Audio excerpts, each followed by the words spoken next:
Lesson 3C, Storage, Wallets. Wallet management is extremely important. Like we said before, anytime you purchase or mine crypto, it goes directly into a wallet. So you knowing how to manage and secure your wallet is going to be extremely important in operating in the cryptocurrency space. That's how you make all your transactions. The purpose of a wallet is to protect your private keys. Your private keys are what gives you access to your coins on the blockchain. So you don't actually store coins in a wallet. You actually store the private keys, and that is what allows you to move the coins around on the blockchain. So if you thought that coins were in your wallet, it's actually the private keys that hold the access to your coins. That's what's on the wallet. Your coins are actually always on the blockchain. Now there are three main categories of wallets. You've got hot wallets, warm wallets, and cold wallets. So let's take a look at hot wallets and take a look at the pros and cons and what they're used for. Hot wallets are completely connected to the internet, secured by user-generated passwords. So when you go onto an exchange like a Coinbase or a Binance US, you log into your account with your password and you have access to your coins. You can trade them and do whatever you want with them from there. But you didn't actually use any private keys to go in and access those coins. That's because the exchange still has control of the private keys. So you are only securing that wallet or access to those coins with your password.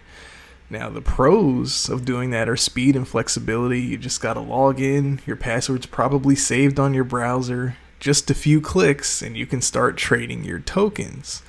But the cons of doing something like this is that the security is not really in your control, right? The exchange could get hacked or the exchange could be compromised, and since they own the coins, well, then your coins are going to be gone once the exchange gets hacked. So you don't have ownership of your tokens when you're using hot wallets, and it's not the most secure way. It's actually the least secure way to store your tokens because it's protected by a password, which could be compromised as well. Again, examples of these hot wallets are going to be your exchanges like a Coinbase, Binance US, or Kraken, where you log in with your password and you can start trading coins right away. It's not the best way to secure your tokens, but it is the best way if you want to quickly have access to trading or other things. Next, we are going to take a look at warm wallets. Now, warm wallets, usually downloadable software or browser extensions, are secured by seed phrases, although they are still connected to the network to some extent. Now, your seed phrase is going to be a list of about 12 words for a warm wallet. And what it is it's actually a word like expression of your private key. So this is what you can use if you ever need to back up your warm wallet. You can plug in your seed phrase and then you can actually back up your wallet to wherever you plugged that seed phrase in. So if you get logged out of your account, plug in the seed phrase and you're back and ready to go. Now the pros of using warm wallets is that you have ownership of your private keys, which again, that means you have ownership of your tokens. And it's relatively easily accessible. Generally, these warm wallets are going to be on web browsers or apps on your phone.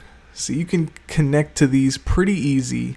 Now, some of these do have passwords or pins as well that you can quickly get access to your coins.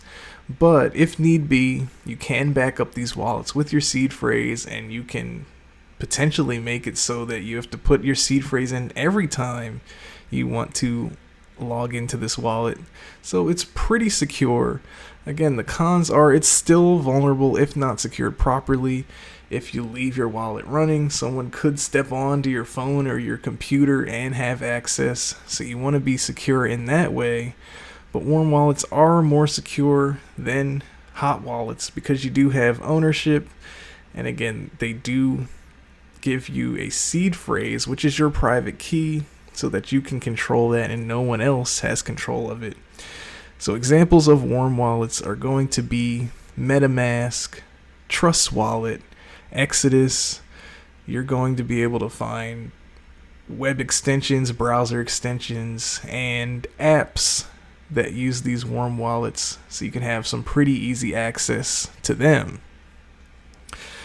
Now, last but certainly not least, we're going to look at cold wallets, and these are mainly hardware physical wallets kept completely offline. So with cold wallets, you have a private key, and that private key is generated offline, and these cold wallets never touch the internet. They never go online. They are never connected to the internet. That is why they are cold, right? Hot would be considered going live on the web. These wallets are cold. They never touch the internet, and your private key is actually generated off the internet. Obviously, the pros are going to be ownership of your private keys. These wallets are very secure. They are just about as secure as you.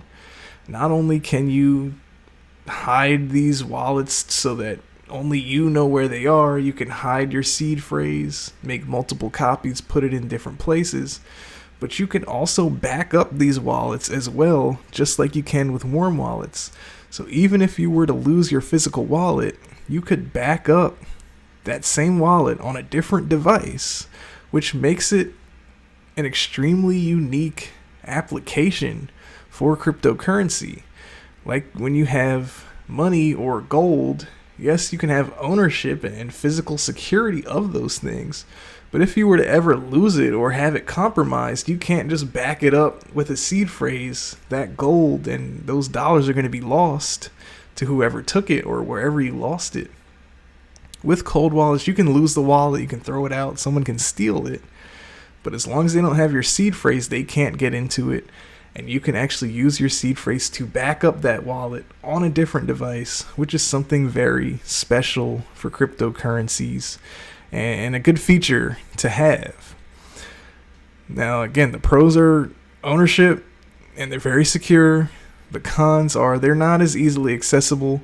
A lot of times you'll have to connect these devices to your computer so that you can then send the tokens to an exchange wallet if you want to trade them, or connect to your computer and then send it to another device or another person if you want to send them money. So not as easily accessible as warm or hot wallets, but still loads more secure than warm and hot wallets. So your prime examples of cold wallets are going to be Ledger and Trezor, two very preferred companies when it comes to cryptocurrency private key storage, and they've been the industry leaders for some time now. So definitely check out Ledger or Trezor if you're interested in getting a cold storage wallet. Let's take a look at this diagram here. Very simple diagram to understand. So as you can see up top, the less secure a wallet is, as you can see on the left, hot wallets are less secure. And as you go to the right, the security goes up. Warm wallets are in the middle, and cold wallets are more secure than hot wallets on the left. But at the bottom, as you can see, accessibility from right to left, the accessibility goes down as you go from cold to hot wallets. So on the cold side, you're least accessible in terms of speed, but much more secure. And on the hot side, you have highly accessible tokens. You just need to log in with your account with your password, but very much less secure. So you have to look at what type of application you're using these coins for. Are they long-term storage? Well, then you're going to want to put those coins in a cold storage wallet. Are you trading? Well, then you're going to want to have coins in a hot wallet so that you can trade quickly and not miss the movement of the market. Are you going to connect to DeFi, which is particularly what a lot of warm wallets are used for, connecting to DeFi applications, which we'll get to in a later unit? Well, then you're going to want to put those coins in a warm wallet. So it really all depends what kind of application you're using your coins for, how long you're storing them for, and what is your risk tolerance in terms of security. if you lose tokens, are you going to get upset? Are you somebody who doesn't mind the security if you can have speed and access to your tokens? It all depends on your preferences and what you're using the tokens for.